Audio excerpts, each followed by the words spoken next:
Hi guys, it's me TIAN, and today I'm gonna show you how to make jump up drum and bass like Basstripper, Annix or Skantia.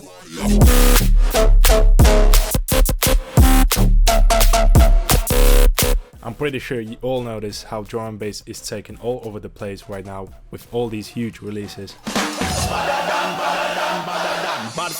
Even I myself started making it a lot more recently. That's why I decided to show you how do I approach these sounds and show you my workflow. This type of drum and bass is definitely one of my favorites, and I really love the diversity of the sounds being used. This time we go with 174 BPM because it's my favorite when it comes to drum and bass.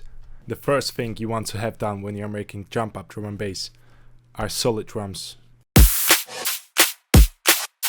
I'm gonna be using drums from my newest sample pack. For the kick we want to use something really punchy, so I'm gonna just shorten this one up and just put a wave shaper on it, which distorts it a little bit. The kick will be playing every fourth beat. And the second main element of the drums is the snare. But in this kind of jump up drum and bass I really like when there is a clap instead of the snare. So that's why we're gonna put clap on every second beat.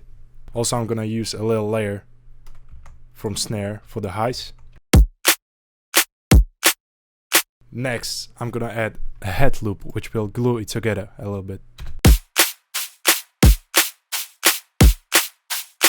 For the final step I really like to add some small effects like white noise or small fills, so it makes the whole thing more fluid.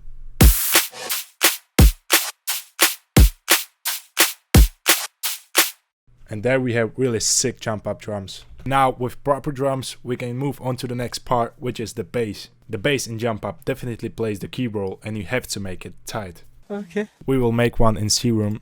Just turn on the sub oscillator and put it 2 octaves down. For the oscillator A we will go with analog waveform called 4088. Put it 1 octave down and 7 semitones up. Now it should sound like this. We go for 2 voices in unison so it makes more stereo sound. Now in the FX section we create a simple shape with low pass filter. We put the LFO1 on the cutoff, click Shift, Alt and left click on the cutoff knob, and that's how we create a shape of the sound. Now we go back to the main section and choose Comps filter as the main filter, which is the key element in this bass. You can hear the changes in the character of the bass as I move the cutoff knob. What I like to do is put the same LFO as we put for the shape for the cutoff of the comps filter as well. This time assign the LFO to a really small range so it doesn't change that much. Now we go back to FX section, click distortion and choose the tube distortion. Again assign the LFO1 to the drive knob and put it almost all the way up. Now turn on the compressor and click multiband, which makes it basically OTT, and put the threshold down a little bit. As the next step we can turn on the EQ and boost some of the harmonics. For the last step I love to use even more distortion. I personally really like the RC20 and the crunch distortion. You can always keep playing with the comps filter or with the LFO shape, which will always change the character of your bass. I've made almost 100 of presets like these and they are all included in the newest bass music toolkit that I've just recently put out. There are all kinds of presets and samples that will help you to speed up your workflow. So this is the bass pattern I created and I think it goes really well with the drums.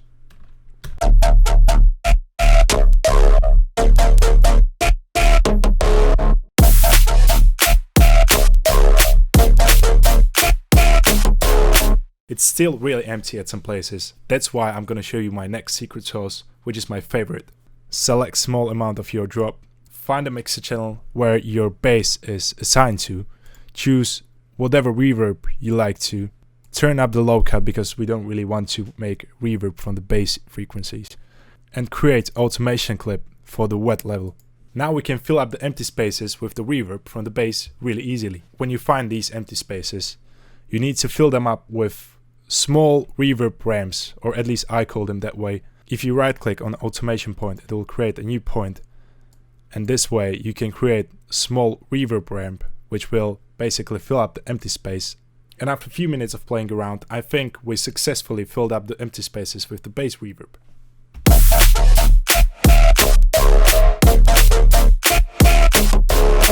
So now when we have full 8-bar loop of the drop, I'm just gonna copy it and make it full 32 bars. Okay, so now we just need some variations, so it's not just the same thing playing over and over again. At the end of the first 16, we're gonna delete all these heads and claps. So we're gonna prepare the listener for some change and make some tension.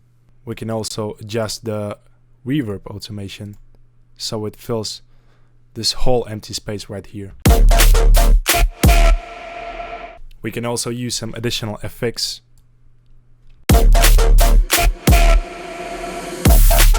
Another thing that works really well is to change the last bass pattern that is playing before the transition. For this section, we're gonna create another bass patch in Serum. For this bass, we'll go for the sub oscillator 2 octaves down again. For oscillator A, we're gonna choose basic shapes, put it 1 octave up and 7 semitones down.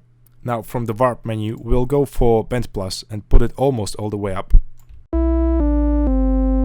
We're going for the 2 voices in the unison section again and put the detune down.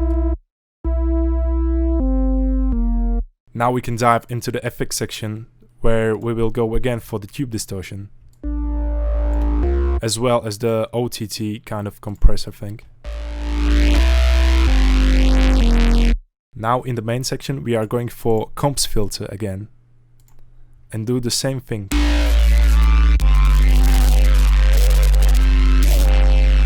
You can hear how the comps filter completely changes the structure of the bass, and that's why I'm so addicted to it lately. You can basically just play with the cutoff knob and have like dozens of new basses from just 2 sine waves playing. Now if we detune the oscillator A little bit, it's more alive, I would say. Now we can just turn on the noise oscillator for some white noise. Yeah, I would say we can go with this one. With some more tweaking, this is the bass I've made. Let's play the whole thing now.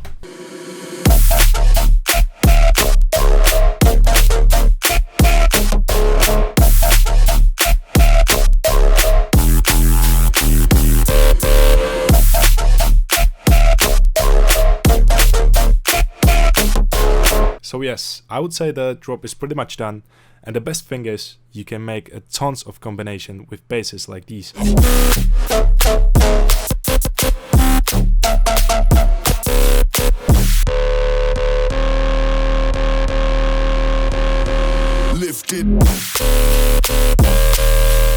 I've also made a free version of the pack with small amount of presets and samples, and if you make any music from it, please let me know, send it to me, I want to hear it all. And yes, that's probably all for today, and if you like the video, please leave a like and comment and let me know what genre you would like to see next, and I'll make it.